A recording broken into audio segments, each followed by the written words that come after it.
अस्सलाम वालेकुम नाज़रीन। हिन वक़्तु असांजे सचाई न्यूज़ स्टूडियो में क़ौमी अवामी तारीख़ जा मरकज़ी राब्ता सेक्रेटरी जनाब काशिफ़ खसकेली साहब जिन मौजूद आहिनि। अचो त साईं जन सां ॻाल्हि ॿोल कयूं।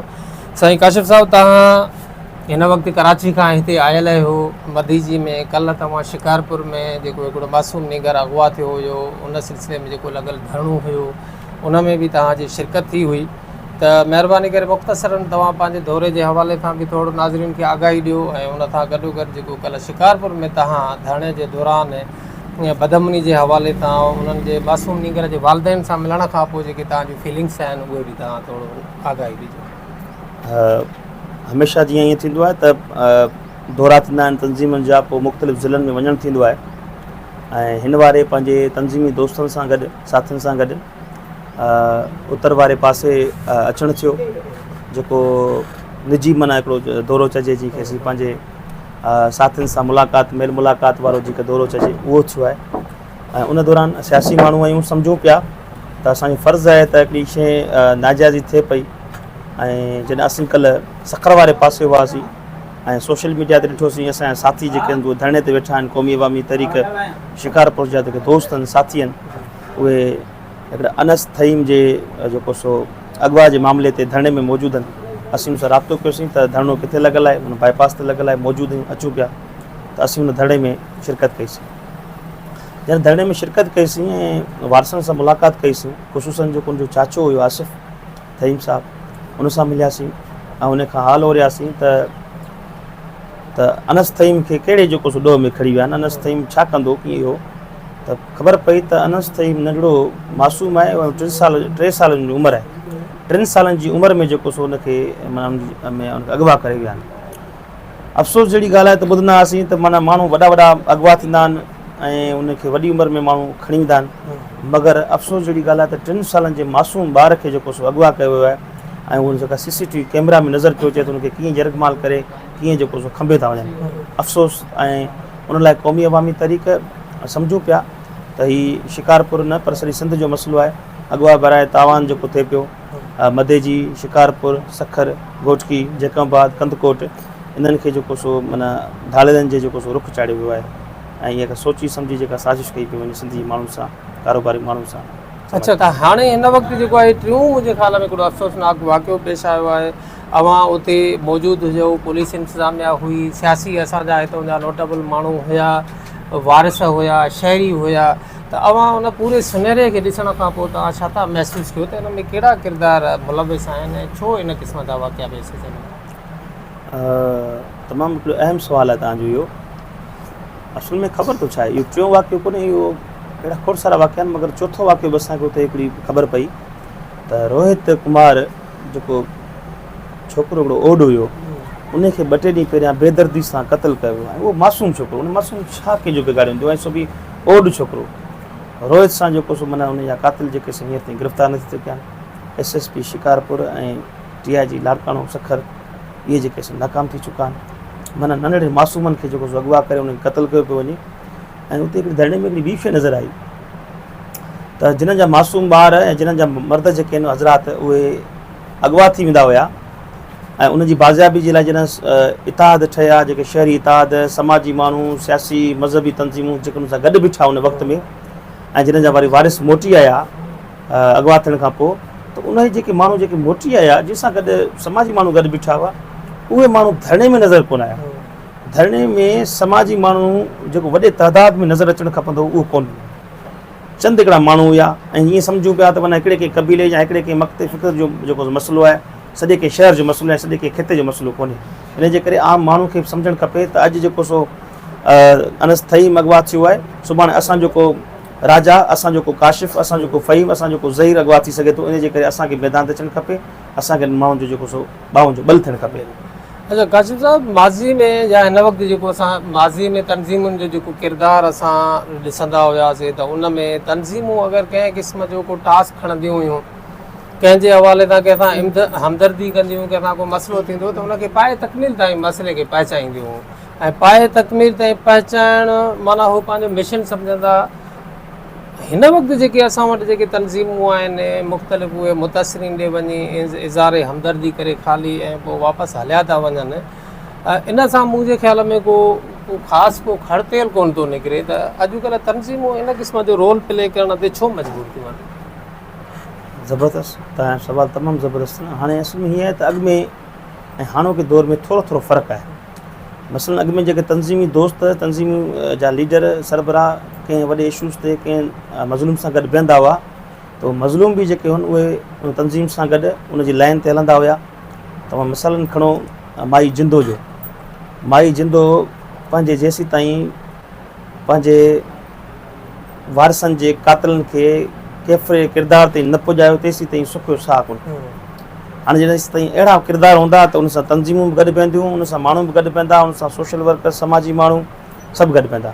पर जे हूंदा सभु नाज़िम जोखे जहिड़ा वारिस ऐं सभु नाज़िम जोखे जहिड़ा जेके से उनजा पोइ लॻ ऐं दोदे भील जा वारिस, त पोइ उन सां आशिर ईअं थींदो। क़ौमी अवामी तहरीक समेत ऐं जेके ॿियूं तनज़ीमूं आहिनि सभु वक़्तनि बि वक़्तनि गॾु बीहनि थियूं। अयाज़ लतीफ़ परे जो, नाज़िम जोखे समेत, दोदो भील ऐं प्रिया कुमारी ऐं खोड़ सारा जेके सिंध में जेके अॻुवा थियल माण्हू आहिनि उन सां गॾु बीठा आहिनि। मगर सिंध जो माण्हू छा आहे, वक़्तनि बि वक़्तनि उहो सौदो पियो करे, सौदेबाज़ी करे पियो। इन जे करे सौदेबाज़ी खे ॾिसंदे बि माण्हू जेके आहिनि उहे घणो टाइम नथा बीह सघनि। वक़्ती तौर ते जेको सो उन सां गॾु बीहनि था, आवाज़ बणिजनि था, ॿाहुनि जो बल बणिजनि था। मगर पाए तकमील ताईं जेको बि हमेशह पुॼाईंदो उन कैफ़े किरदार ते, उन केस खे उहो उन वारिस हूंदा। वारिस खे वारिसनि खे मुर्सी करणी पवंदी। बाक़ी जेके सियासी समाजी माण्हू आहिनि उहे जेका मदद पुॼंदी उहा कंदा पिया। काशिफ़ साहब, जेको इन वक़्तु जेके असां जूं क़ौम परस्त धुरियूं आहिनि, ख़ासि करे सिंध में खोड़ सारियूं क़ौम परस्त धुरियूं आहिनि, उहे दावा कनि थियूं त असां सिंध जे क़ौम ऐं अवाम जा भरिजियल आहियूं, उन्हनि जे सां थींदड़ ज़ुल्मनि जो आवाज़ आहियूं ऐं हमेशह जेको आहे उन्हनि सां गॾु बीहण जी उन्हनि कोशिशि कई आहे। पर बदिले में असां ॾिसूं था त सिंध जो जेको अवाम आहे उन्हनि ख़ासि का उन्हनि क़ौम परस्त धुरियुनि खे उन्हनि जी तरफ़ां का ख़ासि मोट नथी मिले, उन्हनि सां गॾु बीहंदे असांखे नज़र नथा अचनि। त इन जी छा वजह आहे? मोट मां मुराद तव्हांजो इहो आहे त इलेक्शन में साथ कोन था ॾियनि, इलेक्शन में वधी चढ़ी जेको सो पार्टिसिपेट कोन था कनि, ईअं थिए थो। मगर वेझे माज़ी क़रीब में जेको हींअर कैनालनि जो जेको इशू थियो, कैनालनि जे मामले ते असीं सम्झूं पिया त सुञाणतूं जेके बि आहिनि, सिंध जो को फ़र्दु कोन हुजे जंहिंखे ख़बर न हुजे त कैनाल जा मसइला छा आहिनि ऐं कैनाल जे मसइले ते पंहिंजे पंहिंजे शहर में एहतजाज न कयो हुजे। सिंधी क़ौम जेका आहे उहा वतन दोस्त, क़ौम दोस्त ऐं अवाम दोस्त तनज़ीमुनि सां गॾु बीठी। उन खां अॻु में ॿेटनि जो जेको सो वाक़ियो थियो, उन में जेको सो क़ौम दोस्त, वतन दोस्त तनज़ीमुनि सां गॾु बीठी। ॿियो निज़ाम जो दौरु आहे उन में, उन खां अॻु में अहिड़ा खोड़ सारा जेके से एमरजेंसी, मुशरफ जी एमरजेंसी हुजे उन में अवाम गॾु बीठी, MRD तहरीक हुजे। इन जे करे ऐं कालाबाग डैम जहिड़ो जेको इशू हुजे उन में पलीस साहब जो अहम किरदारु ऐं उनमें सॼी सिंध जेका सा उहो सरापा एहतजाज ऐं कमूशई ते धरना, अवाम लखनि जी तइदाद में उन सां गॾु। सो वक़्तनि बि वक़्तनि अवाम बीहे थो, मगर असांजो अवाम जेको आहे उन शइ मां न निकिरी सघियो आहे। सोलर जी प्लेट मां, बैटरी मां ऐं नलके मां न निकिरी सघियो आहे, नाली गटरनि मां न निकिरी सघियो आहे। इहे शयूं जेके जेसीं ताईं माण्हू पंहिंजे वतन, पंहिंजी क़ौम जे जेके वसी मुफ़ाद आहिनि उनखे जेसीं ताईं उन मां उन्हनि शयुनि खे न ॾिसंदो त इहे नंढी नंढी शइ मां न निकिरी सघंदो। इनखे नंढी नंढी शयुनि मां निकिरणो पवंदो। असांखे पंहिंजे वतन, क़ौम, धरती ऐं सभिनी जी नुमाइंदगी करणी पवंदी ऐं पंहिंजो ॿाहुनि जो बल थियणो पवंदो। काशिफ़ साहब, क़ौमी अवामी तहरीक मां जेतिरो जो उनखे सम्झां थो या सुञाणा थो त उहा विफ़ाक़ जी हामी आहे। त विफ़ाक़ जी हिमायत जे बावजूदि हिकिड़ी इलाक़ाई सियासत या इलाक़ाई जेका आहे तनज़ीम जोड़ण जी छा वजह आहे? क़ौमी अवामी तहरीक इलेक्शनी सियासत में यकीन रखे थी। क़ौमी अवामी तहरीक पाकिस्तान जे आइन में यकीन रखे थी। क़ौमी अवामी तहरीक पाकिस्तान मां ड्यू शेयर घुरे थी, जेको असांजो हक़ बणिजे थो उहो घुरे थी। क़ौमी अवामी तहरीक पंहिंजे सिंध जे समूरनि ज़िलनि में सुठा स्कूल, सुठियूं यूनिवर्सिटियूं, सुठा कॉलेज, सुठियूं इस्पतालूं चाहे थी। क़ौमी अवामी तहरीक समूरी सिंध समेत पूरे पाकिस्तान में बराबरी जो निज़ाम चाहे थी।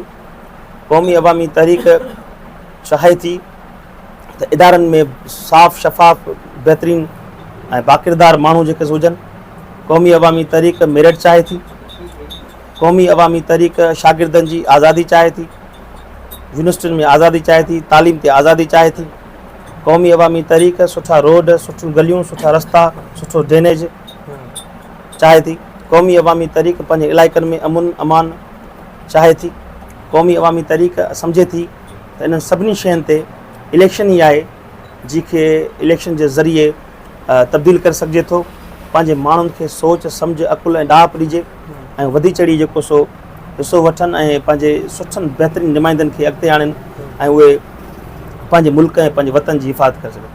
उहो ठीकु आहे काशिफ़ साहब, पर सुवाल इहो आहे त तव्हां जॾहिं वफ़ाक़ जे आइन खे उन्हनि जे थंभनि खे जॾहिं तस्लीम कयो था त उनखां पोइ अलाक़ाई सियासत या अलाक़ाई तंज़ीम जोड़ण जो छा मक़सदु आहे? तव्हां वफ़ाक़ी लेवल ते तंज़ीम जोड़ियो, वफ़ाक़ी लेवल ते कमु कयो। हज़ारों ख्वाहिश ऐसी कि हर ख्वाहिश पे दम निकले, बहुत निकले मेरे अरमा मगर फिर भी कम निकले। असांजी बिल्कुलु ख्वाहिश हूंदी, मगर क़ौमी अवामी तहरीक समूरी सिंध में मौजूदु आहे, कंदकोट खां वठी कश्मीर ताईं, कारूंजर खां केटी बंदर ताईं समूरे ज़िलनि में क़ौमी अवामी तहरीक जेकॾहिं ज़बरदस्त तंज़ीम आहे ऐं इहो हमेशह रहियो आहे त क़ौमी अवामी तहरीक जॾहिं फेडरल हुकूमत माना इलेक्शनी सियासत करे पई ऐं पाकिस्तानी आइन में यकीन रखे थी त उनजी तंज़ीम बि मुल्की लेवल ते हुजणु खपे। ऐं ज़रूरी न आहे, के तंज़ीमूं हूंदियूं जेके मुल्की लेवल ते कमु कंदियूं, मगर ज़रूरी न आहे। मसलन जीअं 3-4 दफ़ा वज़ीर आज़म रही चुको आहे नून लीग जो, ऐं नून लीग जी हुई वॾी अक्सरियत जेका आहे उहा पंजाब में आहे, सिंध में नाले मात्र आहे, KPK में नाले मात्र आहे, बलोचिस्तान में उहा ई कोन्हे। त इन जे करे जी पीपल्स पार्टी चारों सूबों की ज़ंजीर सॾाईंदी हुई, उहा हींअर सिंध में बची आहे। हालांकि वज़ीर बि उन्हनि जा, सदर पाकिस्तान उन्हनि जा, मगर उन्हनि जी तंज़ीम जेका आहे या उनजी हुकूमत जेका आहे उहा सिंध खां ॿाहिरि कोन्हे। आङुरियुनि ते ॻण जेतिरा माण्हू जेके आहिनि उहे मुख़्तलिफ़ जेके सूबनि में उन जा कमु कनि था। ऐं क़ौमी अवामी तहरीक कोशिशि कई आहे 2013 में 2012 में क़ौमी अवामी तहरीक KPK जा अॻुवान रहिया आहिनि, क़ौमी अवामी तहरीक बलोचिस्तान जा असांजा अॻुवान रहिया आहिनि, तंज़ीम रही आहे। क़ौमी अवामी तहरीक लतीफ़ अंसारी जी अॻुवाणी में असांजी पंजाब में जेको सो 5 डिवीज़ननि में कमु रहियो आहे, जंग, फैसलाबाद, बावलपुर, मुख़्तलिफ़ सूबनि ज़िलनि में। अच्छा काशिफ़ साहब, ॿियो हिकिड़ो सवाल तव्हां खां ज़रूरी असां सम्झूं था त कयूं त जेके सिंध जूं कॉम्प्रेस धुरियूं आहिनि, तंज़ीमूं आहिनि, उन्हनि जो हिकिड़ो प्रैक्टिकल रोल यानी कि वेलफेयर जंहिंखे असां चऊं, मुख़्तलिफ़ हिते तंज़ीमूं आहिनि, सियासी समाजी तंज़ीमूं आहिनि, उन्हनि जो को न को सिंबल का न का कारकर्दगी माना नज़र अचे थी। मसलन का हीअ अलख़िदमत तंज़ीम आहे, फलाणी जेका उनजे पुठियां पुश्तीबान आहे तंज़ीम आहे, MQM जी हिकिड़ी तंज़ीम आहे, उनखां अलावा जेके आहिनि खोड़ सारियुनि तंज़ीमुनि जा हिकिड़ा फलाही इदारा आहिनि, हिकिड़ा हेल्थ इदारा आहिनि, तालीमी इंस्टीट्यूशन्स आहिनि, कुझु न कुझु शयूं माना नज़र अचनि थियूं पियूं। पर सिंध जे कॉम्प्रेस धुरनि जो को बि अहिड़े क़िस्म जी का फ्रूटफुल माना प्रैक्टिकल का शइ नज़र नथी अचे। न सिंध जे कॉम्प्रेस वटि का न हिते सिंध में फैक्ट्री आहे, न सिंध जे कॉम्प्रेस जी हिते को इंस्टीट्यूशन आहे, को तालीमी इदारो आहे, का यूनिवर्सिटी आहे, को सिहत खाते जे हवाले सां का हॉस्पिटल आहे, कंहिं क़िस्म जो को बि माना किरदारु जेको आहे कंहिं कुंड में नज़र नथो अचे सवाइ माना अल्फाज़नि जे जुमलनि जे।